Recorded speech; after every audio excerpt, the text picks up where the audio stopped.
Hello everyone. आज हम start करने जा रहे हैं अपना chapter sexual reproduction in flowering plants from class 12th। और हमें कहना चाहिए कि हम कंटिन्यू करने जा रहे हैं ये चैप्टर, क्योंकि इसका पार्ट 1 हम ऑलरेडी देख चुके हैं, जिसमें हमने कुछ इंपॉर्टेंट टॉपिक्स कवर किए हैं। Production of male and female gametes in plants ये हम देख चुके हैं। डबल फर्टिलाइजेशन भी हमने डिस्कस किया है। माइक्रोस्पोरोजेनेसिस, मेगास्पोरोजेनेसिस, ये सब चीज़ें भी हम डिस्कस कर चुके हैं। So next, as the name of the chapter is sexual reproduction. So reproduction के steps हम one by one देख रहे हैं। सबसे पहले हमने pre fertilization structure and events देखे हैं। अब प्री फर्टिलाइजेशन इवेंट्स में हमने production of male and female gametes देख लिया है।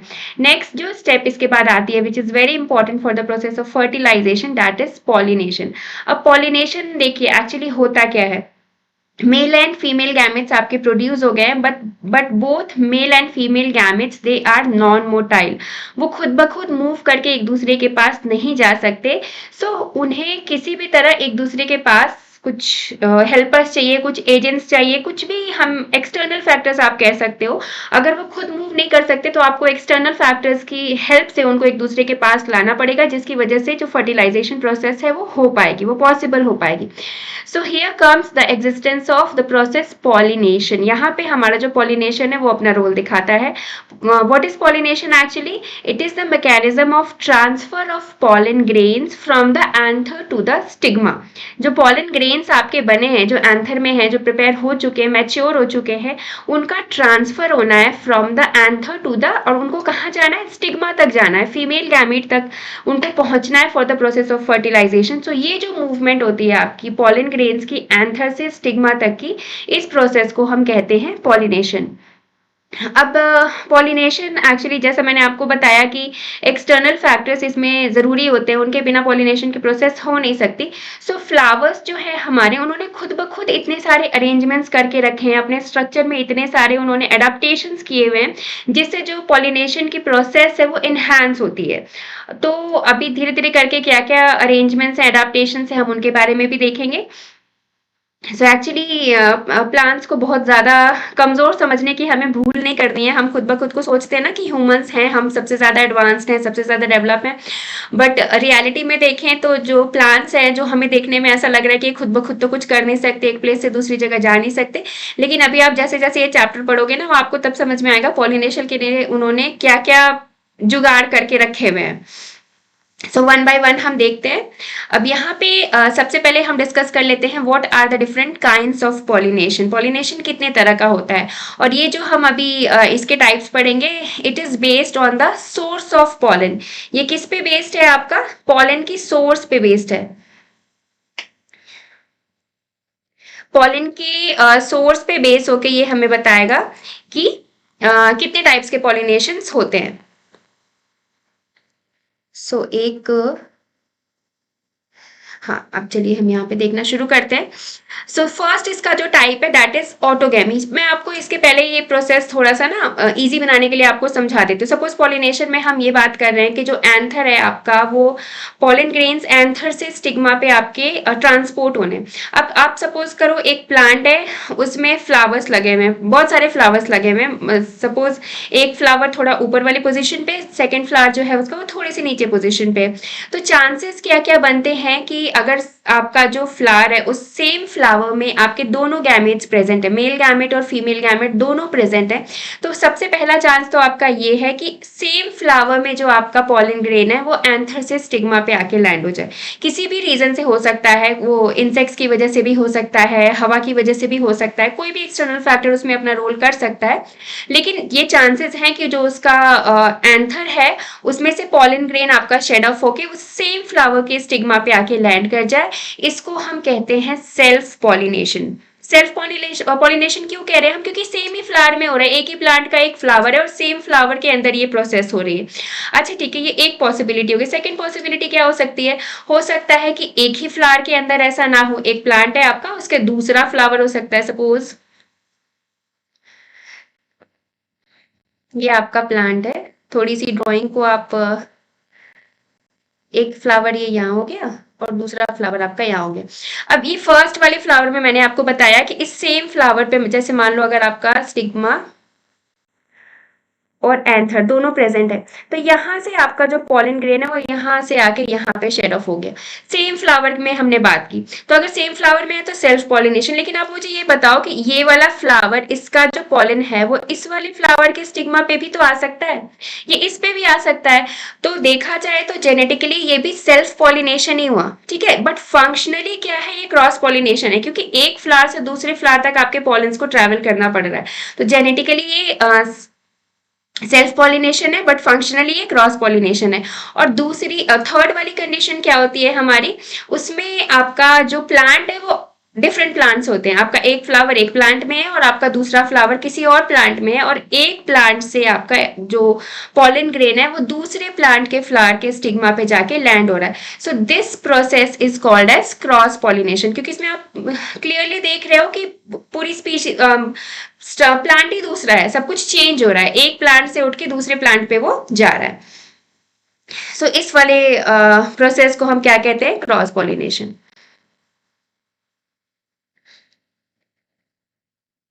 सो चलिए, ये सेल्फ पॉलिनेशन और क्रॉस पॉलिनेशन को तो हमने देख लिया। अब यहाँ हम डिस्कस करते हैं वन बाय वन, यहाँ आपके एनसीईआरटी बुक में क्या लिखा हुआ है। First type is autogamy. Pollination का जो फर्स्ट टाइप है वो क्या है, ऑटोगैमी है। अब इसमें क्या होता है, pollination is achieved with in the same flower. Same flower में जो है आपकी वो पॉलिनेशन अचीव हो रही है।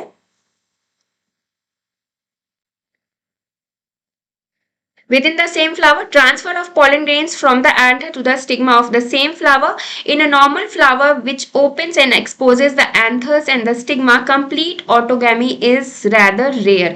अब यहाँ पे देखिए, मैंने तो आपको बहुत क्लियरली बता दिया कि सेम में हो जाता है, एक ही फ्लावर का एंथर और स्टिग्मा एक दूसरे से मिलने, पॉलन ग्रेन्स अगर स्टिग्मा पे लैंड हो जाए तो सेल्फ पॉलिनेशन हो जाती है। लेकिन यहाँ पे आपकी बुक में लिखा हुआ है कि ये रेयर है। तो ऐसा क्यों लिखा कि ये रेयर है?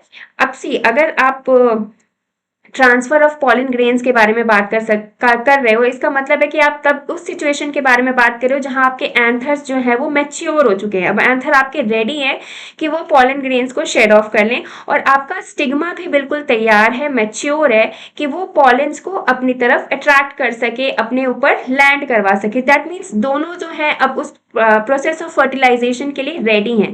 तो आपको नहीं लगता कि ये थोड़ा सा रेयर है कि एक साथ ही एक फ्लावर के एंथर और स्टिग्मा एक साथ ही मैच्योर हो जाए, एक साथ बिल्कुल रेडी हो जाए for the process of fertilization?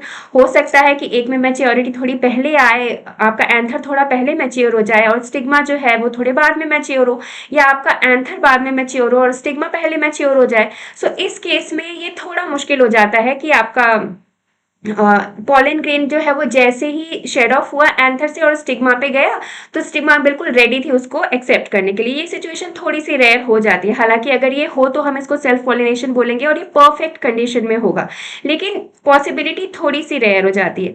सो इस वजह से यहाँ पे ये मेंशन किया हुआ है।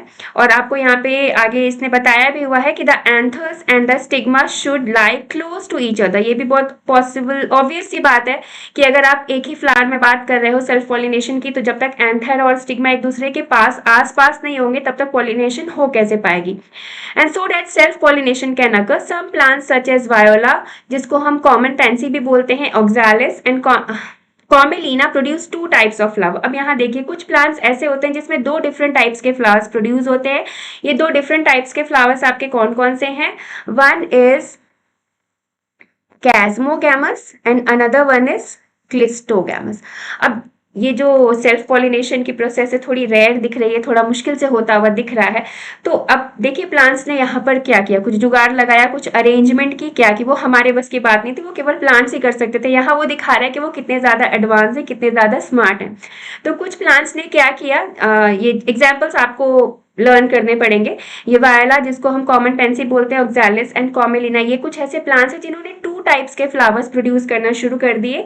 एक जो इनके फ्लावर होते हैं उनको हम कैस्मोगैमस बोलते हैं, और जो दूसरे वाले हैं उनको क्लिस्टोगैमस बोलते हैं। अब कैस्मोगैमस जो फ्लावर्स है आपके, वो आपके नॉर्मल फ्लावर हैं जो ज्यादातर आपको बाहर दिखते हैं आपके एटमोस्फेयर में, जिसमें आपके फ्लावर्स टोटली ओपन होते हैं। उनमें अगर मेल और फीमेल रिप्रोडक्टिव पार्ट्स हैं तो वो एक्सपोज होते हैं, वो दिखाई देते हैं सबको, खुले हुए फ्लावर्स होते हैं, जिसको आप कॉमन लैंग्वेज में कह सकते हो।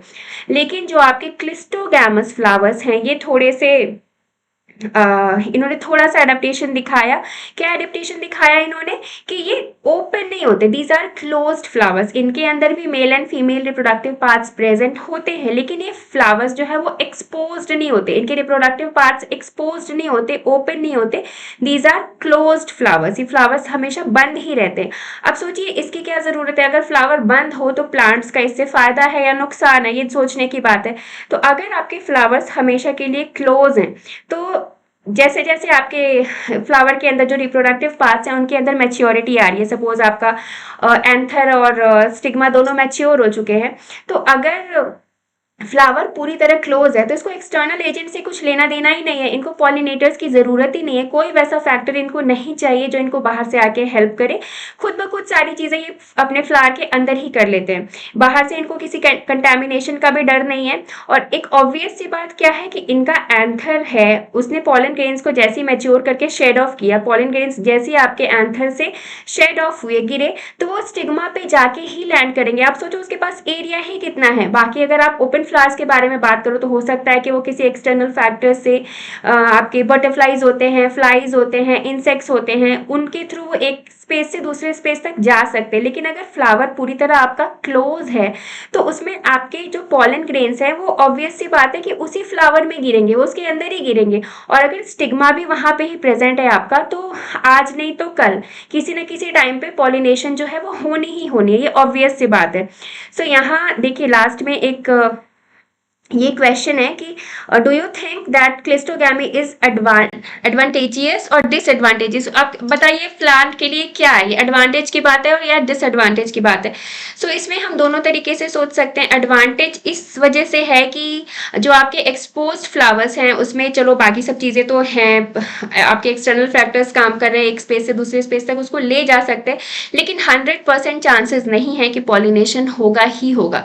लेकिन आपके जो क्लिस्टोगैमस फ्लावर्स हैं उनमें पॉसिबिलिटी ज्यादा है, 100% पॉसिबिलिटी है कि यहाँ पॉलिनेशन होगा ही होगा और आपको एश्योर्ड सीड सेट मिलेगा। दैट मीन्स सीड जो है वो प्रोड्यूस होंगे ही होंगे क्योंकि प्रोसेस ऑफ फर्टिलाइजेशन यहाँ पर होनी ही होनी है, तो आपको एश्योर्ड सीड सेट्स यहाँ पर मिलते हैं। यहाँ पे देखिए आपके ये मेंशन किया हुआ है क्लिस्टोगैमस फ्लावर में आपके एश्योर्ड सीड सेट आपको मिलने ही मिलने हैं।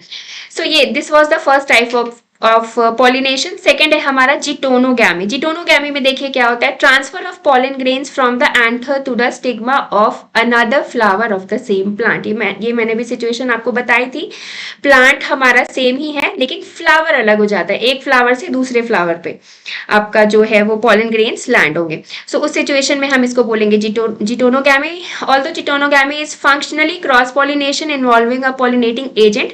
एजेंट की जरूरत होगी क्योंकि आपको एक फ्लावर से दूसरे फ्लावर पे जाना है पॉलन ग्रेन्स को, कुछ और नहीं तो एक सिंपल सी हवा ही आके थोड़ा सा इसको धक्का दे दे या कोई फ्लाई कुछ भी आके बस आपको एक फ्लावर से दूसरे फ्लावर तक का सफर करना है, लेकिन एक्सटर्नल एजेंट्स की जरूरत यहाँ पे पड़ेगी ही पड़ेगी। So it is functionally cross pollination involving a pollinating agent, but genetically अगर हम बात करें तो ये क्या है आपका सेल्फ पॉलिनेशन ही है क्योंकि सेम प्लांट में ही हो रहा है आपका पॉलिनेशन, किसी और प्लांट का इसमें इन्वॉल्वमेंट नहीं है। So this is the second type of pollination. Third type के बारे में अगर हम बात करें तो दिस इज जीनोगैमी। थर्ड वाला टाइप हमारा क्या है, जीनोगैमी है। इसमें क्या होता है, transfer of pollen grains from anther to the stigma of a different plant. यहाँ पे देखिए डिफरेंट प्लांट जो है आपका वो रोल में आ गया, सेम प्लांट में अब कुछ नहीं हो रहा, अब हमें डिफरेंट प्लांट से लेना देना हो गया। This is the only type of pollination which during pollination brings genetically different types of pollen grains to the stigma. क्योंकि अगर सेम ही प्लांट में बार बार पॉलिनेशन होती रहेगी तो आप देखो क्या होगा, एक ही तरह के फ्लावर्स बनेंगे, एक ही तरह के सीड्स बनेंगे, सेम वैरायटी रिपीट होती रहेगी, बार बार रिपीट होती रहेगी। So that is not going to be very good for the plant, क्योंकि इनब्रीडिंग डिप्रेशन हो जाता है ऐसे ना, सेम चीज आपकी बार बार रिपीट हो रही है। सो नेचर भी जो हमारा है वो क्या करता है, वो जीनोगैमी को, दैट मीन्स क्रॉस पॉलिनेशन को एनहांस करता है, मोटिवेट करता है, क्योंकि उसमें डिफरेंट प्लांट जो है आपका इन्वॉल्व हो रहा है, तो कुछ आपको डिफरेंट टाइप्स ऑफ स्ट्रक्चर जो है या फ्लावर जो है वो देखने को मिलेगा। So these were the 3 types of pollination. अब इसके बाद देखिए क्या है आपके एजेंट्स ऑफ पॉलिनेशन के बारे में हम बात कर लेते हैं। जैसा कि हमने देखा कि पॉलिनेशन खुद ब खुद तो हो नहीं जाएगा, खुद ब खुद चलो किसी सिचुएशन में होगा भी। क्लिस्टोगैमस फ्लावर के बारे में अगर हम बात करें तो वहां खुद ब खुद हो रहा है, लेकिन ज्यादातर केसेस में आपको इसके लिए एजेंट्स की जरूरत पड़ेगी।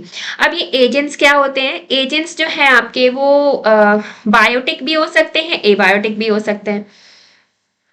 पॉलिनेशन के एजेंट्स के बारे में अगर हम देखें, so they can be abiotic and biotic also। abiotic agents हमारे कौन कौन से होते हैं? ये विंड हो सकता है या फिर वाटर हो सकती है। और ऑन द अदर हैंड अगर हम बायोटिक एजेंट्स के बारे में बात करें जो कि एनिमल्स हैं, दैट मीन्स लिविंग बींग्स जो हैं आपके, सो वो बायोटिक एजेंट्स में आपके काउंट होंगे। इसमें आपके एनिमल्स भी हो सकते हैं, स्नेल्स भी हो सकती हैं, डिफरेंट टाइप्स ऑफ फ्लाइज हो सकते हैं, आपके मोथ्स हो सकते हैं, बटरफ्लाइज हो सकती हैं, वास्प्स वगैरह हो सकते हैं। सो ये सब आपके बायोटिक एजेंट्स में काउंट होंगे। Majority of plants use biotic agents for pollination. Biotic agents ही यूज करते हैं ज्यादातर प्लांट्स जो है। ऐसा क्यों करते हैं? क्योंकि बायोटिक एजेंट्स जो है वो आपकी लिविंग थिंग्स है, पॉसिबिलिटी उनमें ज्यादा है। सपोज आप एबायोटिक एजेंट्स पे कितना ज्यादा ट्रस्ट कर सकते हो? अगर हम हवा के बारे में बात करें, पानी के बारे में बात करें, तो हम जैसे बोलेंगे वो वैसे मूव तो कर नहीं सकते ना। सपोज आपके एंथर को पॉलिनेशन के लिए लेफ्ट से राइट मूव करना है, तो जरूरी नहीं है कि आपकी जो हवा है वो भी लेफ्ट से राइट ही मूव हो, लेफ्ट से राइट ही हवा चले, तभी तो आपका पॉलिनेशन उस डायरेक्शन में पॉसिबल हो पाएगा। सो ज्यादातर जो आपके प्लांट्स हैं वो बायोटिक एजेंट्स को फेवर करते हैं। Only a small proportion of plants use abiotic agents. Pollen grains coming in contact with the stigma is a chance factor in both wind and water. So same चीज जो मैंने अभी आपको बताई वो यहाँ पे लिखा हुआ है कि अगर abiotic agents पे आप बहुत ज्यादा रिलाई करोगे तो वहां पे आपका चांस फैक्टर जो है वो ज्यादा फोकस में आ जाता है। चांस अगर होगा, कोइंसिडेंस वैसा होगा, तभी जाके पॉसिबिलिटी बन पाएगी पॉलिनेशन की। So, to compensate for this uncertainties and associated loss of pollen grains, the flowers produce enormous amount of pollens when compared to the number of ovules available for pollination। हाँ, अब देखिए एक और चीज ये क्या है, दोनों मेल और फीमेल गैमेट्स हमारे पास है, नेचर में मौजूद हैं for the process of pollination, लेकिन जो फीमेल गैमेट्स हैं उनका नंबर कम है और मेल गैमेट्स जो पॉलन ग्रेन्स हैं वो आपके lots and lots of number में प्रोड्यूस हो रहे हैं। ऐसा क्यों होता है? क्योंकि उनका वेस्टेज भी बहुत ज्यादा हो रहा है। अगर हम बायोटिक एजेंट्स के बारे में बात करें या एबायोटिक एजेंट्स के बारे में बात करें, उनको एक जगह से दूसरी जगह पे मूव करना है, लेकिन आप सोचो पॉसिबिलिटी कितनी कम है कि जो भी पॉलन ग्रेन एक फ्लावर से दूसरे फ्लावर पे फ्लावर की तरफ मूव हुआ है तो वो पॉलिनेशन करवाएगा ही करवाएगा। इसके चांसेस कितने कम है। सपोज आपके 100 या 1000 पॉलेंस जो है वो मूव हुए, उसमें से कुछ ही पॉलेंस ऐसे हैं जो स्टिग्मा पे सक्सेसफुली लैंड कर सकते हैं या कर पाते हैं एक्चुअली, बाकी सारे आपके वेस्ट हो जाते हैं, वो इधर उधर गिर जाते हैं। अगर सही जगह पे वो नहीं पहुंचे, फ्लावर्स के ऊपर लैंड नहीं हुए, लीव्स पे चले गए, स्टेम्स पे चले गए, तो they are of no use, फिर उनका कोई यूज नहीं है। सो उनकी वेस्टेज बहुत ज्यादा होती है। सो इस चीज को ओवरकम करने के लिए नेचर ने क्या करा है, पॉलन ग्रेन्स जो है आपके वो फ्लावर्स में और प्लांट्स में बहुत ही ज्यादा इनॉर्मस अमाउंट में प्रोड्यूस होते हैं as compare to the ovules. और यू कैन से कि फीमेल गैमेट्स के कंपैरिजन में जो आपके पॉलन ग्रेन्स हैं वो बहुत ही ज्यादा होते हैं, प्रोड्यूस होते हैं। अब अगर हम एबायोटिक एजेंट्स के बारे में बात करें तो पॉलिनेशन बाय विंड जो है वो ज्यादा कॉमन होती है अमंग एबायोटिक पॉलिनेटर्स और abiotic pollinations. Wind pollination is also required that the pollen grains are light and non sticky. अब देखिए अगर पॉलिनेशन आपकी विंड के थ्रू हो रही है, अगर आपकी हवा जो है वो पॉलिनेशन करा रही है, तो कुछ क्वालिटीज जो है वो आपके पॉलन ग्रेन्स में होने चाहिए। पॉलन ग्रेन्स जो है वो कैसे होने चाहिए? दे should B light and non sticky. ठीक है, आपके जो पॉलन ग्रेन्स है वो लाइट होने चाहिए, बहुत हल्के होने चाहिए। अगर वो हैवी होंगे तो विंड से आपके कैसे कैरी ऑन होंगे, एक जगह से दूसरी जगह कैसे कैरी फॉरवर्ड हो पाएंगे। और अगर वो स्टिकी होंगे, सपोज अगर स्टिकी होते तो एक दूसरे में ही चिपके रह जाएंगे, या आपकी विंड जहां जहां मूव करिए किसी पार्ट में वो वहां स्टिक होके रह जाएंगे। So they should be non sticky, उनको एक दूसरे से चिपकना नहीं है। विंड के साथ जैसे जैसे विंड करेंट्स उनको लेके जा रही है वैसे वैसे उनको मूव करना है, तभी वो पॉलिनेशन की प्रोसेस जो है वो करवा पाएंगे। They often possess well exposed stamens so that the pollens are easily dispersed into the wind currents. और जो भी plants जो हैं आपके वो अगर wind external agent आपका wind जो है उसको favor कर रहे हैं तो उनके stamens जो है वो exposed होने चाहिए. Suppose अगर किसी flower का stamen close है या फिर उसका surface area बहुत ही ज़्यादा कम है तो अगर wind उसके ऊपर से आ भी रही है तो सारे pollen grains को वो वहाँ से पिक करके दूसरी जगह पे नहीं ले जा सकती है जब तक आपके स्टेमन्स जो है वो एक्सपोज्ड ओपन ना हो पूरी तरीके से. सो कुछ कुछ कंडीशंस हैं जो आपके प्लांट्स को फॉलो अप करने पड़ते हैं अगर उसको एबायोटिक एजेंट से पॉलिनेशन कराना है और खासकर अगर विंड से पॉलिनेशन कराना है तो स्टेमन्स आपके एक्सपोज्ड हो. और स्टेमन्स एक्सपोज्ड वाली बात तो आप बायोटिक एजेंट्स में भी लिख सकते हो, मेंशन कर सकते हो, क्योंकि जब तक आपके स्टेमन्स एक्सपोज्ड नहीं होंगे तो कोई फ्लाई वगैरह या कोई भी आपका इंसेक्ट एनिमल आकर भी क्या कर लेगा, जब तक उसको पॉलन ग्रेन्स दिखेंगे नहीं, जब तक उसके कांटेक्ट में नहीं आएंगे तब तक किसी यूज का नहीं है, तब तक पॉलिनेशन की जो प्रोसेस है वो हो नहीं पाएगी. ठीक है, तो आपके जो स्टेमन्स हैं वो एक्सपोज्ड होने चाहिए. and large often feathery stigma to easily trap the airborne pollen grains. अच्छा ठीक है, ये हमने pollen grains के बारे में तो बात कर लिया, लेकिन जो स्टिग्मा होती है आपकी जहाँ पे pollen grains को लैंड करना है उसकी भी तो अब सारी एक्सपेक्टेशंस हमारे pollen grains से ही क्यों हो, कुछ एक्सपेक्टेशंस हमारी जो है वो स्टिग्मा से भी होनी चाहिए. तो स्टिग्मा जो कैसी होनी चाहिए आपकी, फेदरी होनी चाहिए, फेदर लाइक स्ट्रक्चर उसका होना चाहिए. और ऐसा क्यों होना चाहिए, अगर स्टिग्मा आपकी फेदरी है तो वो ट्रैप कर सकती है आपके पॉलेंस जो है वो विंड के साथ फ्लो कर रहे हैं, विंड में है वो फैले हुए, विंड के साथ आ रहे हैं अगर, तो अगर आपकी स्टिग्मा फेदरी होगी तो वो उसको ट्रैप कर लेगी, अपनी तरफ खींच सकती है वो. So that's why the stigma should be feathery. ये आपको यहाँ मेंशन किया हुआ है, मैं अंडरलाइन कर देती हूँ. ठीक है, to easily trap the airborne pollen grains. Wind pollinated flowers often have a single ovule in each ovary and numerous flowers packed into inflorescence. A familiar example is the corn cob. अब यहाँ पे क्या होता है आप देखो, ये भी फ्लावर का एक एडाप्टेशन ही है कि फ्लावर्स जो है आपके वो इन्फ्लोरेसेंस कैसे शो करते हैं, कलेक्टिव हो जाते हैं, वो गुच्छे में फ्लावर्स आपके प्रेजेंट हो जाते हैं, सो दैट जो उनका फेदरी स्टिग्मा है, एक एक फ्लावर का जो आपका स्टिग्मा है वो फेदरी है.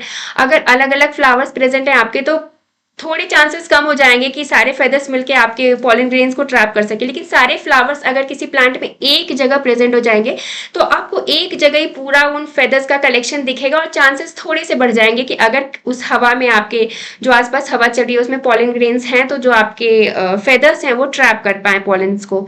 सो ये एक एडाप्टेशन आप बोल सकते हो कि फ्लावर जो है वो शो करती है. और एक बहुत इसका फैमिलियर एग्जाम्पल आपका कॉर्न कॉब है. जो कॉर्न कॉब आप देखते हो, जो मक्का देखते हो, उसमें आपको जो टेसल्स दिखाए हुए देते हैं, थ्रेड लाइक स्ट्रक्चर्स जो निकले हुए होते हैं, वो क्या है आपके, वो they are nothing but the stigma and style which wave in the wind to trap pollen grains. वो स्टिग्मा और स्टाइल है, वो एक्चुअली फीमेल रिप्रोडक्टिव पार्ट्स हैं और उनका क्या काम है, वो किसी भी तरह मेल गैमेट्स को अपनी तरफ अट्रैक्ट करना चाहते हैं.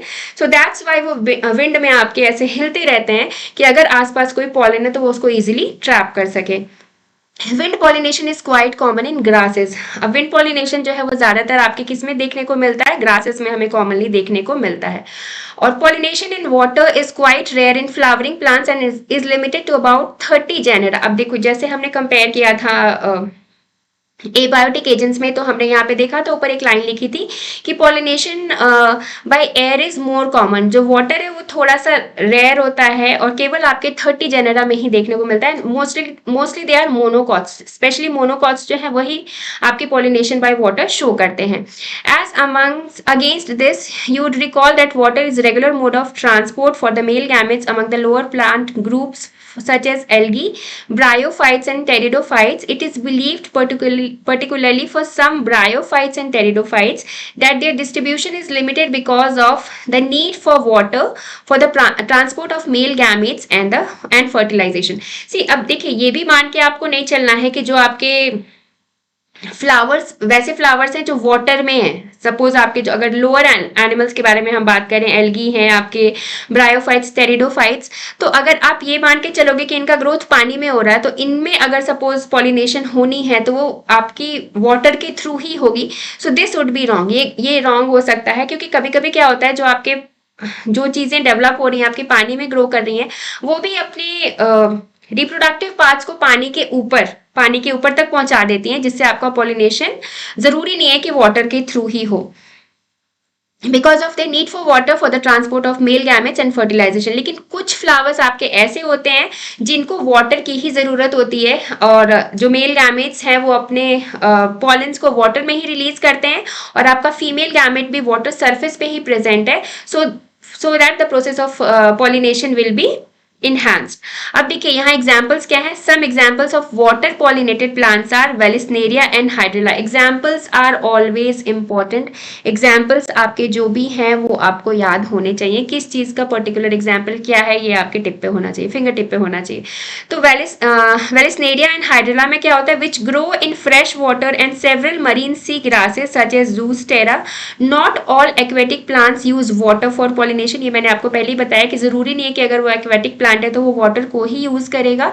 इन majority of aquatic plants such as water hyacinth and water lily the flowers emerge above the level of water and are pollinated by insects. Water level से ऊपर आपके इमर्ज हो जाते हैं फ्लावर, वो स्टॉक के हेल्प से। फ्लावर का जो आपका नीचे की जो पार्ट होती है, जो उसकी डंडी होती है, उसको हम स्टॉक बोलते हैं। सो इन फ्लावर्स में क्या अडेप्टेशन होता है, अगर वो वाटर में है लेकिन उनका पॉलिनेशन वाटर से नहीं हो रहा है, उनको दूसरे एजेंट्स, दूसरे पॉलिनेटर्स चाहिए, तो उनकी स्टॉक थोड़ी लंबी होती है। जो स्टॉक होती है वो लंबी होती है, और लंबी स्टॉक की वजह से उनको क्या फायदा होता है, वो वाटर लेवल के ऊपर आके ग्रो करते हैं। उनका जो मेल और फीमेल रिप्रोडक्टिव पार्ट है, जो भी रिप्रोडक्टिव पार्ट उनके अंदर प्रेजेंट है, वो आपके वाटर लेवल पे नहीं है, वो उससे ऊपर है। तो अगर आप वो ऊपर है तो फिर आपके एक्सटर्नल एजेंट्स जो भी हैं, फ्लाइज वगैरह, वो पॉलिनेशन में उनकी हेल्प कर सकते हैं। इन वेलिस्नेरिया अब यहाँ देखिए क्या होता है, the female flower reach the surface of water by the long stalk and the male flowers और pollen grains are released on to the surface of water, they are carried passively by water currents. अब यहाँ देखो Vallisneria में क्या होता है, जो flower है आपका reach the surface of water, Vallisneria में जो फ्लावर है वो वाटर सरफेस तक रीच किया bye the long stock. Stock जो है वो अभी इसने वाटर लेवल से ऊपर उसको नहीं बिठाया, नहीं ज्यादा पहुंचाया। वेलिस्नेरिया में क्या होता है, वो वाटर लेवल तक ही रहता है, और जो मेल गैमेट्स है वो कहाँ आपके वाटर सरफेस पे रिलीज हो रहे हैं। तो वाटर करंट के थ्रू, जहां जहां जैसे जैसे पानी की लहर आ रही है, वाटर करंट के थ्रू जो है मेल गैमेट्स आपके फीमेल गैमेट्स तक पहुंच जाते हैं। ये किस में होता है, ये वेलिस्नेरिया में होता है। वेलिस्नेरिया इज द एग्जाम्पल, ठीक है। ये वेलिस्नेरिया में होता है जिसमें आपके वाटर लेवल तक पहुंच रहे, वाटर सरफेस तक आपकी फीमेल पार्ट्स पहुंचे हुए हैं, और जो आपके पॉलन ग्रेन्स हैं वो वाटर में ही रिलीज हो गए हैं, और वाटर करंट के थ्रू आपका जो है पॉलिनेशन हो जाता है। In another group of water pollinated plants such as sea grasses, female flower remains submerged in water. अब देखिए कुछ और एग्जांपल्स है, such as sea grasses. Sea grasses में क्या होता है, सी ग्रासेस में क्या हो रहा है, जो आपकी फ्लावर है वो वाटर लेवल तक भी नहीं आती, सबमर्ज्ड होती है, मतलब पानी में वो डूबी हुई होती है। And the pollen grains are released inside the water. और पॉलन ग्रेन्स कहाँ पे रिलीज हो रहे हैं, वो वाटर के अंदर ही रिलीज हो रहे हैं। Pollen grains in many such species are long ribbon like and they are carried passively inside the current, inside the water. अब यहाँ पे देखिए पॉलन ग्रेन्स हमारे छोटे बहुत स्मॉल स्ट्रक्चर होते हैं आपके, लेकिन यहाँ जहाँ वाटर के अंदर उनको सबमर्ज्ड फ्लावर के पास जाके पॉलिनेशन करनी है, तो यहाँ उन्होंने क्या अडेप्टेशन दिखाई, यहाँ आपके जो पॉलेंस हैं वो लॉन्ग होते हैं, they are long and ribbon like, पतले रिबन लाइक होते हैं, और दे आर कैरिड पैसिवली। अगर वो रिबन लाइक है और लॉन्ग है तो उनका आप देखो सरफेस एरिया बढ़ गया ना, रीजन जो उनके उस पे प्रेजेंट है, उनके जो सरफेस पे जो पूरा टोटल एरिया है वो बढ़ गया। That means chances of pollination are also increase, pollination के चांसेस, क्योंकि उनका पूरा सरफेस एरिया ही ज्यादा हो गया है, तो ज्यादा चांसेस है कि वो पॉलिनेशन करवा पाए। In most of the water pollinated species pollen grains are protected from wetting by a mucilaginous covering. अब देखिए जिन प्लांट्स का पॉलिनेशन वाटर के अंदर हो रहा है, तो पॉलन ग्रेन्स भी आपके ऑब्वियसली वाटर के अंदर रिलीज हो रहे हैं, तो पानी के अंदर तो रहने से लगातार वो वेट हो सकते हैं। तो उनमें क्या फीचर्स होते हैं, उनके ऊपर म्यूसिलेजिनस कवरिंग होती है, कवरिंग होती है जो उनको वेट होने से बचाती है, भीगने से बचाती है। So this is also important point here, mucilaginous covering से वो कवर्ड होते हैं। सो कुछ पॉइंट्स हैं यहाँ इंपॉर्टेंट जो आपको ध्यान में रखने पड़ेंगे।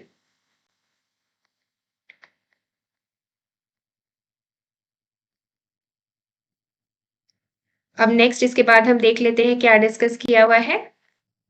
चलो अभी हम नेक्स्ट देखते हैं। Majority of flowering plants use a range of animals as pollinating agents, bees, butterflies, flies, beetles, wasps, ants, moths, birds, ये सारे आपके बायोटिक एजेंट्स हैं एक्चुअली, जो प्लांट्स को, फ्लावर्स को हेल्प कर रहे हैं for the process of pollination. Sunbirds and hummingbirds, ये जो स्मॉल बर्ड्स होती हैं ये भी पॉलिनेशन के प्रोसेस को हेल्प करती हैं। And bats are the common pollinating agents. तो ये कुछ एग्जाम्पल्स हैं आपके, पॉलिनेटर्स हैं ये, actually they are biotic pollinators. So उसके एग्जाम्पल्स में आप इनको देख सकते हो। Among the animals, insects particularly bees are the dominant biotic pollinating agents. जो बीज होते हैं आपके वो डोमिनेंट होते हैं। सो ये सारे आपके यहाँ जो हैं ये एग्जाम्पल्स हैं, bees, butterflies, beetles, wasp, ants, moths, ये सारे आप एग्जाम्पल्स देख सकते हो यहाँ पे, and they are biotic agents. ठीक है, even larger animals such as some primates, arboreal rodents और even reptiles, they can also be categorized in this group. ठीक है, तो ये सारे जो है आपके वो बायोटिक एजेंट्स होते हैं। Often flowers of animal pollinated plants are specifically adopted for a particular species of animal. Majority of insect pollinated flowers are large, colourful, fragrant and rich in nectar. अब यहाँ देखिए इसका क्या रीजन है, जहाँ पे भी इंसेक्ट्स जो है वो पॉलिनेशन कर रहे हैं तो फ्लावर्स जो है वहां पे कैसे, they are large, colourful, fragrant and rich in nectar. आप सोच सकते हो ये इसकी कुछ जरूरत है, कुछ किसी रीजन से है या फिर ये ऐसे ही होता है। जहाँ पे हमने वाटर के अंदर पॉलिनेशन की बात की, वहां के जो फ्लावर्स होते हैं ज्यादातर उनमें कोई कलर नहीं होता, दे आर ट्रांसपेरेंट। वाटर के अंदर के जो फ्लावर्स होते हैं उनको कलर्स नहीं देखे जाते जनरली उनके पास, लेकिन जहाँ अभी हम एटमॉस्फेयर में अपने आसपास कहीं देख रहे हैं फ्लावर्स और इंसेक्ट्स के थ्रू अगर उनमें पॉलिनेशन हो रहा है तो वो बड़े हैं, सबसे पहले तो उनका साइज बड़ा है, they are colourful. So these things are actually present to attract the pollinators. अगर इंसेक्ट जो है उनके थ्रू पॉलिनेशन होना है तो इंसेक्ट्स को भी तो कुछ मिलना चाहिए ना फ्लावर से। फ्लावर को तो चलो पॉलिनेशन हो रही है, उसका कुछ काम हो रहा है, बट इंसेक्ट्स का भी कुछ काम होना चाहिए। तो अगर वो लार्ज हैं तो इंसेक्ट्स को अट्रैक्टिव लगेंगे, अगर कलरफुल है तो इंसेक्ट्स ज्यादा अट्रैक्ट होकर उन पे बैठेंगे। If they are rich in nectar, अगर उनमें नेक्टर भी ज्यादा है तो ये इंसेक्ट्स के लिए फायदे की बात है। When the flowers are small, a number of flowers are clustered in an inflorescence to make them conspicuous। तो अगर आपके फ्लावर्स जो है वो छोटे हैं तो उन्होंने क्या कुछ अपने बारे में सोचा तो जरूर होगा कि भाई हम छोटे हैं तो हमें तो पॉलिनेशन में दिक्कत आएगी, तो वो क्या कर सकते हैं, वो गुच्छों में प्रेजेंट हो जाते हैं, असेंबली एक बना लेते हैं, क्लस्टर्ड हो जाते हैं। ठीक है, animals are attracted to flowers by colour और फ्रैग्रेंस, कलर से भी होते हैं और साथ साथ उनकी स्मेल से भी जो है आपके वो एनिमल्स अट्रैक्ट होते हैं। The flowers pollinated by flies and beetles secrete foul odours to attract these animals. अब देखो हर फ्लावर ने कुछ ना कुछ, इसको हम एक्चुअली फ्लोरल रिवॉर्ड बोलते हैं। इंसेक्ट्स जो है या एनिमल्स आपके फ्लावर्स की तरफ अट्रैक्ट हो रहे हैं तो कुछ ना कुछ उनको भी मिलना चाहिए, जिसको देख के, जिसके लालच में वो फ्लावर्स तक जाएं। अदरवाइज वो क्यों जाएंगे, अगर उनको फ्लावर में कुछ भी अट्रैक्टिव दिखेगा नहीं तो वो फ्लावर्स के पास जाएंगे क्यों। तो उनको भी कुछ ना कुछ फायदा मिलना चाहिए जिसकी वजह से वो फ्लावर्स के पास जाएं, जिनको हम फ्लोरल रिवॉर्ड बोलते हैं। To sustain animal visits, the flowers have to provide rewards to the animals. Nectar and pollen grains are the usual floral rewards. Nectar और pollen grains जो हैं वो बहुत कॉमन से floral rewards हैं जो ज्यादातर flowers के पास insects को या animals को मिल जाता है। For harvesting the rewards from the flower, the animal visitor comes in contact with the anthers and stigma. अब ये जो आपके insects हैं ये किसी एक flower पे गए, suppose वहां पे अगर उनका anther या pollen grains जो थे वो एक्सपोज्ड थे तो उनके किसी पार्ट पे वो स्टिक हो गए और फिर वहां से एक फ्लावर से दूसरे फ्लावर पर तक जब उसने इंसेक्ट्स ने या एनिमल्स ने मूव किया तो इस तरह से आपके जो ग्रेन्स है उनका ट्रांसफर हो जाता है। ये चीज यहाँ पे मेंशन की हुई है कि animal visitors comes in contact with the anthers and the stigma, the body of the animal gets a coating of pollen grains which are generally sticky in animal pollinated flowers. अब देखिए flowers जो है वो आपके categorise किए हुए हैं, किनको एनिमल से पॉलिनेटेड होना है, किनको विंड से होना है, किनको वाटर से होना है। अभी कुछ टाइम पहले मैंने आपको बताया था कि जो पॉलन ग्रेन्स हैं जिनका पॉलिनेशन एयर के थ्रू हो रहा है जिन फ्लावर्स में, उनमें पॉलन ग्रेन्स आपके नॉन स्टिकी होने चाहिए ताकि वो चिपके ना एक दूसरे से, लेकिन यहाँ पे बिल्कुल अभी कॉन्ट्राडिक्टरी बात लिखी हुई है कि उनको स्टिकी होना चाहिए। तो ये बेसिकली स्पेसिफिकेशन है आपका कौन से फ्लावर्स जो हैं वो एयर के थ्रू पॉलिनेटेड हो रहे हैं और कौन से फ्लावर्स जो हैं वो एनिमल्स या इंसेक्ट्स के थ्रू पॉलिनेटेड हो रहे हैं। अगर उनको एनिमल्स के थ्रू होना है तो फिर उनके जो पॉलन ग्रेन्स हैं उनको स्टिकी होना चाहिए।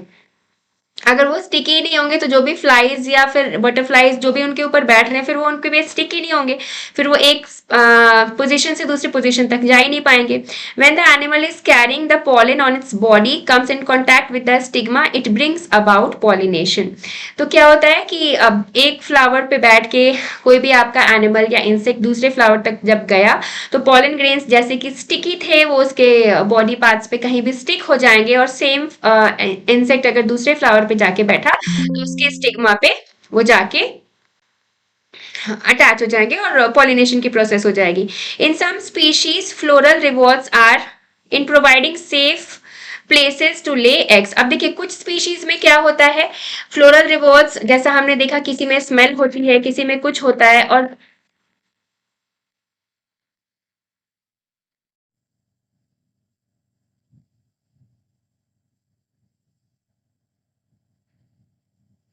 इन some species floral rewards are in providing safe places to lay eggs. अब देखिए फ्लोरल रिवॉर्ड्स जिसके बारे में हमने बात की कि कुछ जो प्लांट्स हैं वो अपना कलर, नेक्टर, ये सब चीजें शो करते हैं, सेंट्स होते हैं उनमें जो बहुत ही ज्यादा अट्रैक्टिव होते हैं। और कुछ फ्लावर्स जो है वो क्या करते हैं, they provide safe places to lay eggs. Insects या कुछ अगर एनिमल्स वगैरह, स्मॉल एनिमल्स एक्चुअली या स्मॉल बर्ड्स कुछ उनके पास आ रहे हैं तो वो क्या करते हैं, they provide them a safe place to lay eggs. उनको अपनी एग देने के लिए एक सेफ प्लेस प्रोवाइड करते हैं। इस लालच में भी कुछ इंसेक्ट्स जो है वो ऐसे फ्लावर्स पे आते हैं। An example of is that of the tallest flower of amorphophallus. ये सबसे टॉलेस्ट फ्लावर आपका एमोर्फोफैलस है, बहुत अच्छा एरिया प्रोवाइड करता है इंसेक्ट्स को, और इसकी टोटल हाइट कितनी होती है, 6 फीट ऊंचा ये होता है। तो जो आपके इंसेक्ट्स हैं वो आराम से इस फ्लावर पे आ सकते हैं, उनको प्रॉपर स्पेस मिल जाता है, वो आराम से यहाँ रुक सकते हैं, स्टे कर सकते हैं और अपनी एग्स यहाँ पे ले कर सकते हैं। A similar relationship exist between a species of moth and the plant yucca. ये भी बहुत फेमस एग्जाम्पल है। आप में यहाँ पे आप देखिए क्या होती है, एक मोथ की स्पीशीज होती है और एक प्लांट होता है यूका। यहाँ पे इन दोनों की लाइफ साइकिल एक दूसरे के बिना कंप्लीट ही नहीं होती, एक दूसरे से बिल्कुल जुड़े हुए होते हैं, इनकी लाइफ साइकिल एक दूसरे से जुड़ी हुई होती है। एक्चुअली होता क्या है, जो मोथ है आपका वो इस फ्लावर की ओवरी में, जो ओवरी का लोक्यूल होता है वहां पे आके अपने एग्स डिपॉजिट करता है, और जितने टाइम में जो इसके एग्स होते हैं वो डेवलप करते हैं, ग्रो करते हैं, उतने टाइम में आपकी जो फ्लावर है उसकी पॉलिनेशन भी हो जाती है। The larvae of the moth come out of the eggs as the seed start developing. Pollination के बाद जब सीड्स का डेवलपमेंट होता है उतने टाइम तक उन लार्वा की जो है वो ग्रोथ कंप्लीट हो चुकी होती है और वो एग से बाहर आ जाते हैं। सो इससे दोनों का फायदा हो गया, आपके जो मोथ है उनको एग ले करने के लिए एक सेफ जगह मिल गई, और साथ साथ जो आपका फ्लावर था उसका पॉलिनेशन भी हो गया। सो this is very perfect example, इसको आप कंसीडर कर सकते हो। अब यहाँ पे चलो नेक्स्ट पैराग्राफ में आपको ये लिखा हुआ है कि अब आसपास के अपने आप एरियाज में निकलो, वहाँ फ्लावर्स को स्टडी करो, देखो किस तरह के पॉलिनेशंस के चांसेस आपको लग रहे हैं आसपास जो भी आपके सराउंडिंग में फ्लावर्स हैं। उनका एक रिकॉर्ड आप बना सकते हो, कुछ एफर्ट्स इसमें आप अपने लगा सकते हो। चलो नेक्स्ट हम बात कर लेते हैं आउट ब्रीडिंग डिवाइसेस के बारे में। Majority of flowering plants produce hermaphrodite flowers. Hermaphrodite flowers क्या होते हैं भाई? अब हर्माफ्रोडाइट फ्लावर्स उनको बोलते हैं जिसमें अगर सेमी फ्लावर में आपका मेल और फीमेल रिप्रोडक्टिव पार्ट दोनों प्रेजेंट हो तो वो हर्माफ्रोडाइट होते हैं। And pollen grains are likely to come in contact with the stigma of the same flower. देखो मैंने आपको बताया था ना कि अगर सेल्फ पॉलिनेशन ही नेचर में होती रही, बार बार हर जगह हर फ्लावर में सेल्फ पॉलिनेशन ही होती रही, तो इससे क्या होगा, एक ही तरह के फ्लावर्स आपके बार बार बार बार प्रोड्यूस होते रहेंगे, जो कि नेचर के लिए बहुत अच्छी बात नहीं है। That will be inbreeding depression. ये क्या हो जाएगा आपका? इनब्रीडिंग डिप्रेशन हो जाएगा। एक ही तरह के फ्लावर्स बार बार आपको प्रोड्यूस होते रहेंगे तो नेचर में आपको वैरायटी देखने को नहीं मिलेगी।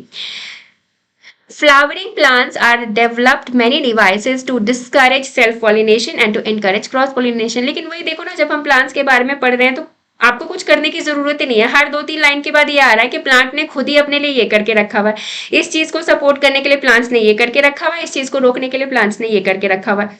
तो अब यहाँ पे देखिए चलिए हम देखते हैं कि प्लांट्स ने सेल्फ पॉलिनेशन को रोकने के लिए खुद ब खुद क्या करके रखा हुआ है। In some species, pollens release and stigma receptivity are not synchronized। अब क्या होता है, कुछ प्लांट्स में तो ऐसा है भाई जो नहीं चाहते कि हमारे में सेल्फ पॉलिनेशन हो, तो उन्होंने क्या किया कि एंथर की जो रिलीज हो रही है, पॉलेंस की जो रिलीज हो रही है, और स्टिग्मा जो है आपका रिसेप्टिव हो रहा है, ये सेम टाइम पे नहीं कर रहे। वो आपके पॉलेंस मैच्योर हो गए लेकिन उस टाइम आपकी स्टिग्मा रेडी नहीं है अभी पॉलेंस को लेने के लिए, तो सेल्फ पॉलिनेशन नहीं होगी। Either the pollen is released before the stigma becomes receptive, या तो जो पॉलेंस है वो पहले ही आपके शेड ऑफ हो जा रहे हैं, अभी आपने की स्टिग्मा रेडी नहीं है, और stigma becomes receptive much before the release of pollen, और या फिर उल्टा हो जा रहा है, आपकी स्टिग्मा बहुत पहले ही मैच्योर हो चुकी थी, पॉलन को लेना चाह रही थी, लेकिन उस समय आपका पॉलन रिलीज नहीं हो पा रहा था, सो इस वजह से भी आपकी सेल्फ पॉलिनेशन नहीं हो पाई। सो ये सब तरीके खुद ब खुद नेचर ने अपनाए हुए जिससे कि सेल्फ पॉलिनेशन जो है आपका दैट कैन बी प्रिवेंटेड, जिसको रोका जा सके। इन सम अदर स्पीशीज, अब देखो बाकी स्पीशीज ने क्या किया, the anther and the stigma are placed at different position so that the pollen cannot come in contact with the stigma of the same flower. अब कुछ में क्या है कि जो आपके एंथर है और स्टिग्मा है वो अलग अलग पोजीशंस पे प्लेस हो गए, तो जब तक आपके कुछ एजेंट्स, एक्सटर्नल एजेंट्स हेल्प ना करे या फिर कुछ और वैसी बहुत पॉसिबिलिटी ना बने, तब तक आपकी सेल्फ पॉलिनेशन नहीं हो सकती। Both these devices prevent autogamy, तो इनसे क्या होता है आपकी ऑटोगैमी जो है वो रुक जाती है। The third device to prevent inbreeding is self incompatibility. अब एक और चीज क्या हो जाती है, सेल्फ इनकम्पैटिबल होते हैं, जैसे एक दूसरे का खुद ही प्लांट, सेम ही प्लांट में फ्लावर का एक दूसरे का एंड पॉलन और स्टिग्मा एक दूसरे के लिए इनकम्पैटिबल हो जाते हैं, मीन्स सेट नहीं करते ये एक दूसरे को एक्सेप्ट नहीं कर पाते। This is a genetic mechanism to prevent self-pollen from the same flower और the other flower of the same plant. मतलब एक प्लांट के फ्लावर्स ने साफ साफ मना कर दिया कि नहीं भाई हमें सेम ही प्लांट के फ्लावर से तो पॉलिनेशन नहीं करना। From fertilizing the ovules by inhibiting pollen germination और pollen tube growth in the pistil. Another device to prevent self pollination is the production of unisexual flowers. और कुछ प्लांट्स ने क्या तरीका अपनाया, उन्होंने हर्माफ्रोडाइट फ्लावर्स नहीं करा, उन्होंने बोला कि नहीं भाई हम हर्माफ्रोडाइट फ्लावर्स को तो नहीं प्रोड्यूस करेंगे, हम प्रोड्यूस कैसे फ्लावर्स को करेंगे, यूनिसेक्सुअल फ्लावर्स। दैट मीन्स एक फ्लावर में आपके या तो मेल रिप्रोडक्टिव पार्ट प्रेजेंट होगा या फीमेल रिप्रोडक्टिव पार्ट प्रेजेंट होगा, तो उस वजह से आपको सेम फ्लावर में तो हो नहीं पाएगी आपकी self pollination. So if both male and female flowers are present on the same plant such as castor and maize, it prevents autogamy but not geitonogamy। अब देखिए कुछ एग्जांपल्स हमारे पास ऐसे हैं जैसे कैस्टर और मेज, इसमें क्या होता है कि both male and female flowers are present on the same plant. एक फ्लावर जो है वो आपका मेल रिप्रोडक्टिव पार्ट कैरी किए हुए, दूसरा जो है वो फीमेल किया हुआ है, लेकिन सेम प्लांट में ही प्रेजेंट है, तो it prevents autogamy. That means एक ही फ्लावर में तो आपके नहीं हो रहा है, बट सेम प्लांट के अलग अलग फ्लावर्स में आपके हो सकता है, पॉलिनेशन देखी जा सकती है। In several species such as papaya, male and female flowers are present on different plants, that is each plant is either male or female। this condition prevents both autogamy and geitonogamy। और देखिए कुछ plants ने क्या करा है, जैसे papaya और मेज, ये सब जो आपके एग्जाम्पल्स हैं सच एज पपाया, नॉट मेज एक्चुअली। तो इसमें क्या होता है आपके मेल और फीमेल फ्लावर्स अलग अलग प्लांट्स में प्रेजेंट होते हैं, एक प्लांट पे नहीं हो, मेल फ्लावर आपका एक प्लांट में, फीमेल फ्लावर जो है वो दूसरे प्लांट में है। तो इस कंडीशन को क्या कहते हैं, डायोएसी, इसको हम डायोएसी कहते हैं। और अगर आपके सेम ही प्लांट में एक फ्लावर मेल गैमेट और दूसरा फ्लावर फीमेल गैमेट को है कैरी किए हुए, तो इसको हम मोनोएशियस कंडीशन कहते हैं। ठीक है, सो डायोएसी कंडीशन में क्या होगा, this condition prevents both autogamy and geitonogamy. तो अगर डायोएसी कंडीशन है आपकी, दैट मीन्स एक पूरा प्लांट आपका आइदर मेल गैमेट को किए हुए है और फीमेल गैमेट को कैरी किए हुए, और दूसरा वाला प्लांट आइदर मेल और फीमेल, तो इस कंडीशन में आपकी ऑटोगैमी भी नहीं होगी और जिटोनोगैमी भी नहीं होगी, इसमें केवल आपका क्रॉस पॉलिनेशन ही हो सकता है। सो ये सारे आउट ब्रीडिंग डिवाइसेज हैं जिन्होंने, और बेसिकली इसमें हम वो चीजें देख रहे हैं कि प्लांट्स ने खुद ब खुद आपकी सेल्फ पॉलिनेशन को रोकने के लिए क्या क्या एडेप्टेशंस अपनाए हुए। चलो सो नेक्स्ट टॉपिक हम देखते हैं, that is pollen pistil interaction. अब इसमें क्या होता है, pollination does not guarantee the transfer of the right type of pollen, compatible pollen of the same species as the stigma. अब यहाँ पे देखिए अगर हमने ये कहा कि पॉलिनेशन हो गई, that means transfer of pollen grains from the anther to the stigma, ये प्रोसेस हमारी कंप्लीट हो गई, तो क्या इसका मतलब ये है कि पॉलिनेशन हो गई। पॉलिनेशन में तो भाई मैंने यही पढ़ाया आपको कि transfer of pollen grains from the anther to the stigma, लेकिन पॉलिनेशन होने से, दैट मीन्स ये प्रोसेस ऑफ ट्रांसफर होने से इस बात की गारंटी नहीं है कि आपका same right type of pollen, जो सही पॉलन है वही सही जगह पे लैंड हुआ। कभी ऐसा भी तो हो सकता है कि एक किसी दूसरी स्पीशीज का पॉलन किसी दूसरी स्पीशीज के फ्लावर पे जाके लैंड हो गया हो, ये कंडीशन भी हो सकती है। सो रॉन्ग टाइप का जो पॉलन है वो भी आपके स्टिग्मा पे लैंड कर सकता है, सेम स्पीशीज का ना हो, किसी दूसरे प्लांट स्पीशीज का हो। तो ऐसे सिचुएशन में क्या करेगा वो स्टिग्मा जो है वो पॉलन को क्या एक्सेप्ट करेगा, नहीं कर पाएगा। That will be self incompatible, incompatibility show होगी वहां पे। और ऐसे सिचुएशन में हमारे स्टिग्मा के पास ये पावर होती है कि वो पॉलेंस को रिजेक्ट कर देता है, वो पॉलेंस को एक्सेप्ट नहीं करता। The pistil has to ability to recognize the pollen. Pistil के अंदर ये recognize करने की ability होती है, whether it is of right type or the wrong type. वो खुद बता सकता है कि right type का है, ये wrong type है। ये actually होता क्या है, कुछ chemicals हैं जो release होते हैं जिसकी वजह से compatibility जो है वो आपको पता चल जाती है। If it is of the right type, the pistil accepts. अगर आपका pollen right type का है तो pistil accept करेगी, और अगर ये wrong type है तो जो आपकी pistil है वो reject कर देती है। Okay, if the pollen is of wrong type, the pistil rejects the pollen by preventing pollen germination on the stigma or the pollen tube growth in the style. Actually होता क्या है, अगर आपके pollens जो है वो accept हो गए तो स्टिग्मा पे आने के बाद उनमें ग्रोथ होती है, उनमें ट्यूब्स और यू कैन से थ्रेड लाइक स्ट्रक्चर्स जो है वो प्रोड्यूस होते हैं, जिसको हम कहते हैं पोलन ट्यूब जेनरेशन। लेकिन ऐसा तब होता है अगर आपकी स्टिग्मा ने पोलेंस को एक्सेप्ट किया है, और अगर इसने रिजेक्ट कर दिया तो पोलेंस की ग्रोथ वहां पे रुक जाती है। The ability of a pistil to recognize the pollen followed by its acceptance or rejections is a result of continuous dialogue between the pollen grains and the pistil. आप कह सकते हो, जो मैंने आपको बताया कि कुछ केमिकल सब्सटेंस रिलीज होते हैं, उसको यहाँ पे कम्युनिकेशन और यू कैन से डायलॉग बोला गया है कि पिस्टिल और एंथर की पॉलन ग्रेन्स के बीच में डायलॉग्स होते हैं, जिसकी वजह से उन्हें पता चलता है कि वो एक दूसरे के लिए कंपैटिबल हैं कि नहीं है। This dialogue is mediated by chemical components of the pollen interacting with those of the pistil. It is only in recent years that botanists have been able to identify some of the pollen and pistil components and the interactions leading to the recognition followed by acceptance or rejection. सबसे पहले ये जो dialogues होते हैं ये किए जाते हैं केमिकल सिग्नल्स के थ्रू, इनके बीच कम्युनिकेशन होता है और उसके बाद ये डिसाइड होता है कि एक्सेप्टेंस होगी या रिजेक्शन होगा। सो as mentioned earlier, following compatible pollination, the pollen grain germinates on the stigma to produce a pollen tube through one of the germ pole. अब जैसे ही अगर आपका pollen जो है वो एक्सेप्ट हो गया तो फिर इसमें जर्मिनेशन होती है, जो आपके पॉलेंस है वो जर्मिनेट करते हैं और एक पॉलन ट्यूब को फॉर्म करते हैं through one of the germ pores.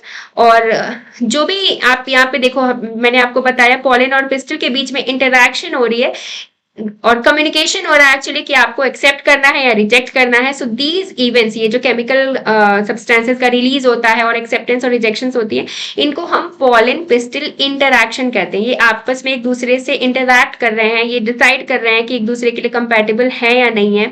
अगर कंपैटिबल हैं तो पॉलन ग्रेन्स की ग्रोथ हो रही है, फेवरेबल कंडीशंस मिल रहे हैं, इन सब चीजों को हम पॉलन पिस्टल इंटरैक्शन कहते हैं। अब यहाँ पे देख लो, आप इस स्ट्रक्चर के बारे में हम बात कर लेते हैं। ये पार्ट ए और बी में तो जो आपके ये पॉलन ग्रेन है इनका जर्मिनेशन दिखाया हुआ है। पॉलन ग्रेन्स अगर एक्सेप्ट हो जाते हैं सो इस तरह से ये जर्मिनेट करते हैं। यहाँ पे ये थ्रेड लाइक स्ट्रक्चर है जो पॉलन ट्यूब में आपका ग्रो हो रहा है।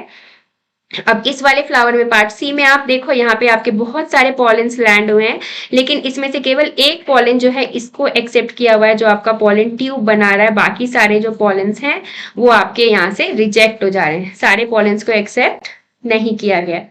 एक पॉलन यहाँ तक आया लेकिन उसके बाद ये रिजेक्ट हो गया। और जैसे ही आपका एक पॉलन यहाँ से अंदर की तरफ यहाँ से ऐसे मूव कर रहा है, यहाँ पे आपके कुछ प्लग्स लग जाते हैं, यहाँ पे आपके प्लग्स लग गए, जिसकी वजह से आपके और पॉलेंस जो है वो एंटर नहीं कर पाते हैं। केवल एक पॉलन जो है वो पॉलन ट्यूब बना रहा है और अंदर की तरफ एंटर कर रहा है।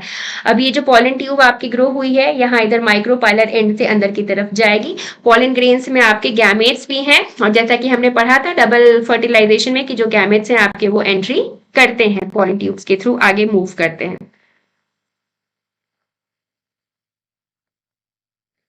So the pollen tube grows through the tissues of the stigma and style and reaches the ovary. अब ठीक है, आपका pollen जो है वो एक्सेप्ट हो गया है, pollen tube ग्रो हो गई है और वो आपकी रीचेज द ओवरी तक पहुंच जाती है। You would recall that in some plants pollen grains are shed at two celled condition. अभी आप पार्ट 1 में जो हमने वीडियो देखा था उसमें मैंने आपको बताया था कि जो पॉलेंस आपके मैच्योर होते हैं और शेड ऑफ होते हैं, तो कुछ पॉलेंस टू सेल्ड कैटेगरी में ही, टू सेल्ड कंडीशन में ही शेड ऑफ हो जाते हैं, जबकि 40% एंजियोस्पर्म्स में क्या होता है कि 3 सेल्ड कंडीशंस में पॉलन शेड ऑफ होते हैं। तो कुछ वैसी वाली स्पीशीज जो आपकी 2 सेल्ड कंडीशन में ही शेड ऑफ हो रही हैं, वहां पे क्या होता है, आपकी जो जेनरेटिव सेल जो अभी आपका केवल 1 पार्ट में है, वो इस पॉलन ट्यूब में आके 2 पार्ट्स में डिवाइड होता है। सब आपकी ओवरी के अंदर जब एंट्री होगी पॉलन ग्रेन की, दैट मीन मेल गैमेट्स की, तो वहां पे 2 मेल गैमेट्स ही एंटर होते हैं, 2 मेल गैमेट्स होने चाहिए। तो जो एंजियोस्पर्म स्पीशीज आपकी 3 सेल्ड कंडीशन में पॉलेंस को शेड ऑफ करती है, वहां पे तो ऑलरेडी आपके 2 मेल गैमेट्स हैं, क्योंकि वहां पे जेनेटिव सेल का डिवीजन वहां ऑलरेडी हो चुका है 2 पार्ट्स में। लेकिन जिनने 2 सेल्ड कंडीशंस में अपना शेड ऑफ कर दिया था पॉलन, उनमें जेनेटिव सेल एक ही है, तो यहाँ पे 2 मेल गैमेट्स कैसे आएंगे?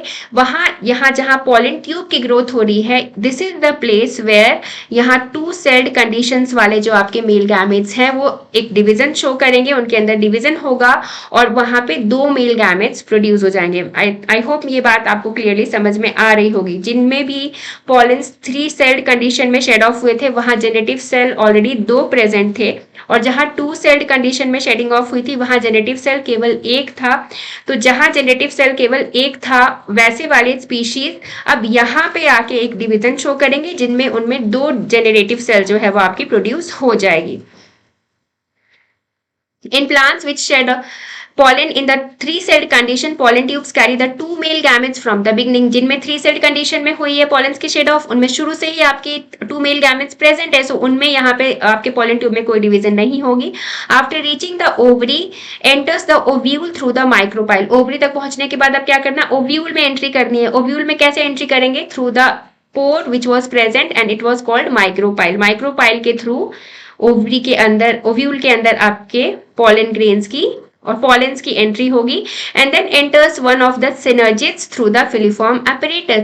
माइक्रोपाइलर एंड पे आपको सिनर्जिड्स भी मिलेंगे और वहां पे फिंगर लाइक प्रोजेक्शंस प्रेजेंट है, जिनको हम फिलीफॉर्म apparatus बोलते हैं।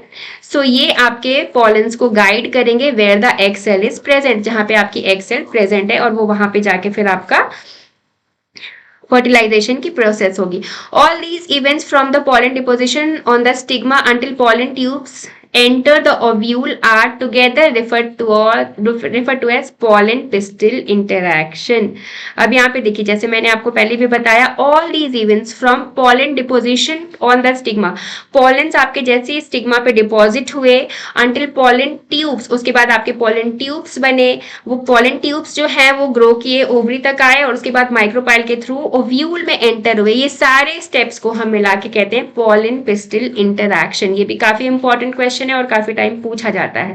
As pointed out earlier, pollen pistil interaction is a dynamic process involving pollen recognition followed by promotion or inhibition of the pollen. The knowledge gained in this area would help the plant breeder in manipulating pollen pistil interaction, even in incompatible pollinations to get desired hybrids। ठीक है, सो pollen pistol interaction के बारे में हमने अच्छे से समझ लिया।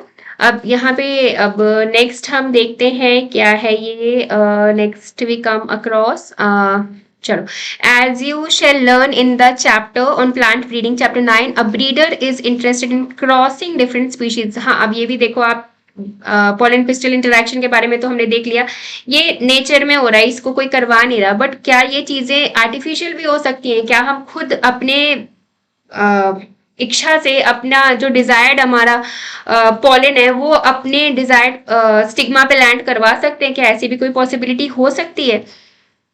सो here comes the existence of artificial hybridization. Hybridization आपको पता है, मिक्सिंग हो जाती है, अलग अलग जो फीचर्स है उनको हम मिक्स कर देते हैं, हाइब्रिड बना देते हैं। सो आर्टिफिशियल हाइब्रिडाइजेशन, अब ये क्या होता है भाई, इसके बारे में भी थोड़ा हम देख लेते हैं। Is one of the major approaches of crop improvement programme. ये एक्चुअली क्रॉप इम्प्रूवमेंट के लिए ही यूज किया जाता है, जिसमें हम क्रॉप्स की क्वालिटी को इम्प्रूव करते हैं। सपोज आपके 2 अलग अलग स्पीशीज हैं, एक में कुछ क्वालिटी है, दूसरे में कुछ क्वालिटी है, तो हम इनका हाइब्रिड बना सकते हैं, जिसमें हमारे पास कोई एक पर्टिकुलर क्रॉप होगी जिसमें दोनों की क्वालिटीज आ जाएंगी। इसमें हम क्या करते हैं, we make sure that the only desired pollen grains are used for pollination and the stigma is protected from contamination. This is achieved by emasculation and bagging technique. अब यहाँ पे हमें क्या करना है, अगर आर्टिफिशियल हाइब्रिडाइजेशन कराना है तो पॉलन हमारे चॉइस का होना चाहिए, जो भी क्वालिटीज हम चाहते हैं हमें वही वाला पॉलन चाहिए। डिजायर्ड पॉलन जो है वो स्टिग्मा पे हमें डिपॉजिट कराना है। इसके लिए हम कुछ टेक्निक्स यूज करते हैं। फर्स्ट है इसमें इमेस्कुलेशन और सेकंड है आपकी बैगिंग टेक्निक। अब देख लेते हैं वन बाय वन ये क्या होता है। If the female parent bears bisexual flowers, removal of anther from the flower bud before the anther dehisces. अब देखो, अगर आपके फ्लावर में मेल और फीमेल रिप्रोडक्टिव पार्ट्स दोनों है, बाइसेक्सुअल फ्लावर है, तो हमें इमेस्कुलेशन करना है। इमेस्कुलेशन ई मीन्स रिमूव करना, ठीक है। मस्कुलेशन मीन्स मस्कुलर, मस्कुलर हम मान के चलते हैं कि जो हमारे मेल्स होते हैं वो मस्कुलर होते हैं। तो फ्लावर्स में आपके दोनों पार्ट्स प्रेजेंट है, मेल और फीमेल, तो हमें मस्कुलर पार्ट का रिमूवल कराना, दैट मीन्स आपको एंथर्स रिमूव करा देने, removal of anthers from the flower bird. जिसके पहले कि आपका एंथर डिहाइस हो जाए, उसमें से पॉलन ग्रेन्स आपके प्रोड्यूस हो के नीचे गिरे, स्टिग्मा पे लैंड हो, उसके पहले ही हम एंथर को रिमूव कर देते हैं। इस प्रोसेस को हम कहते हैं इमस्कुलेशन, ठीक है। Emasculated flowers have to be covered with a bag of suitable size. अब उस फ्लावर से हमने मेल पार्ट्स को तो हटा दिया, इमस्कुलेशन कर दिया। अब जो फीमेल रिप्रोडक्टिव पार्ट्स उसमें बच गए हैं, फीमेल पार्ट्स जो बच गए हैं उसको हम क्या करते हैं कि कवर कर देते हैं हम, क्योंकि हमने उससे मेल रिप्रोडक्टिव पार्ट्स को तो हटा दिया, लेकिन ऐसा भी तो हो सकता है ना कि कोई और एक्सटर्नल एजेंट जो है वो कोई भी पॉलन लाके उसके ऊपर लैंड करवा दे। तो हम ये नहीं चाहते कि हमारे जो फीमेल पार्ट्स हैं वो कंटेमिनेट हो, किसी भी तरह का पॉलन आके उन पे लैंड हो, तो हम उसकी बैगिंग कर देते हैं, दैट मीन्स उसको कवर कर देते हैं। और कवर किस चीज से करते हैं, बटर पेपर से करते हैं, उसकी कवरिंग हो जाती है, and this process is called as bagging. इसको हम बोलते हैं बैगिंग। बैगिंग क्यों करते हैं, ताकि हमारा जो स्टिग्मा है वो और किसी भी तरह के पॉलन से पोल्यूट ना हो, कंटेमिनेटेड ना हो, क्योंकि हमें उस पर अपना डिजायर्ड पॉलन ही डालना है, अपनी चॉइस का पॉलन डालना है। व्हेन द स्टिग्मा और of bagged flower attains receptivity, और जब हमारा स्टिग्मा जो है वो रिसेप्टिव हो जाता है, तैयार हो जाता है, मैच्योर हो जाता है, तो हमने जो पॉलन ग्रेन्स उस पर डालने हैं अपने चॉइस के, वो हम लाते हैं और उस पर डस्टिंग कर देते हैं, स्टिग्मा पे डस्टिंग करवाते हैं, और उसके बाद फ्लावर्स को दोबारा से बैगिंग कर देते हैं, उनको फिर से कवर कर देते हैं, and the fruits are allowed to develop. और उसके बाद जो फ्रूट्स की डेवलपमेंट स्टार्ट हो जाती है। If the female parent produces unisexual flowers, there is no need for emasculation. अगर बाइसेक्सुअल थे तब तो हमने मेल गैमेट्स को रिमूव किया, अगर बाइसेक्सुअल नहीं है, यूनिसेक्सुअल फ्लावर्स है, तो आपको इमस्कुलेशन की कोई जरूरत नहीं है। The female flower buds are bagged before the flowers open, और फीमेल जो फ्लावर बर्ड्स हैं उनको हम केवल बैगिंग करते हैं, उसमें इमस्कुलेशन नहीं करते हैं। When the stigma becomes receptive pollination is carried out using the desired pollen और द फ्लावर रीबैग। तो सेम प्रोसेस उसमें भी करते हैं, हमारा फ्लावर यूनिसेक्सुअल हो या बाइसेक्सुअल, बाइसेक्सुअल में आपको इमस्कुलेशन करना है, वेयरएज यूनिसेक्सुअल में आपको इमस्कुलेशन की प्रोसेस नहीं कर दी है। यहाँ तक के टॉपिक्स हमने इस वीडियो में कवर किए हैं। आई होप ये वीडियो आपके लिए यूजफुल रहा हो। Keep on learning, keep on studying till we meet next time. See you in my next video. Thanks for watching.